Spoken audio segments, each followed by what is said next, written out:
Hello everybody, and welcome to a special coronavirus edition of Tips from a Native New Yorker. Thinking back to my youth and the way Bob Hope would go overseas to Vietnam with Anne Margaret and entertain the troops and tell them some corny jokes, I thought, what a better way to help friends and family, but sharing a bit of levity during these particularly challenging times. Remember the movie Castaway and how it seemed so crazy and strange that Tom Hanks befriended the volleyball or soccer ball and he gave it the name Wilson? I've done the same thing in the house because this house is all filled with toys and household objects, and even though I must be socially isolated, I've now given names to our brooms and mops and my grandchildren's toys, etc. And even though I'm in the house just with Sharon, in effect, I feel like I'm surrounded by a community of friends, old and new.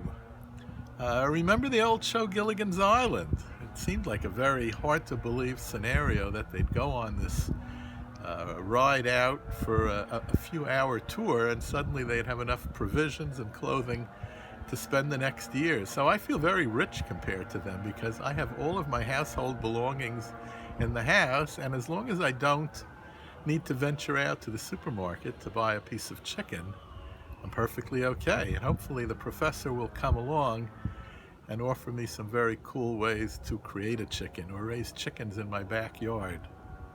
Seinfeld is probably waiting to come back into production. This is what Larry David revels in, taking a situation that is socially quite difficult and uncomfortable and creating a storyline that we can all laugh at. I can imagine the Seinfeld coronavirus edition. In it, George would be sure that he had contacted coronavirus and would be looking for a way to sneak in and get the coronavirus test done without having to pay for it. Kramer would know about a particular antidote to the virus that nobody else knows about, something bizarre and crazy.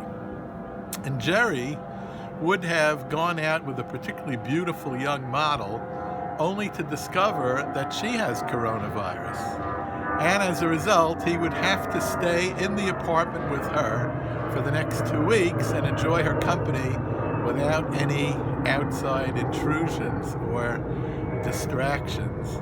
So I think that during this time, if we can, we should try to look at the long haul here and appreciate that there will be an end to this.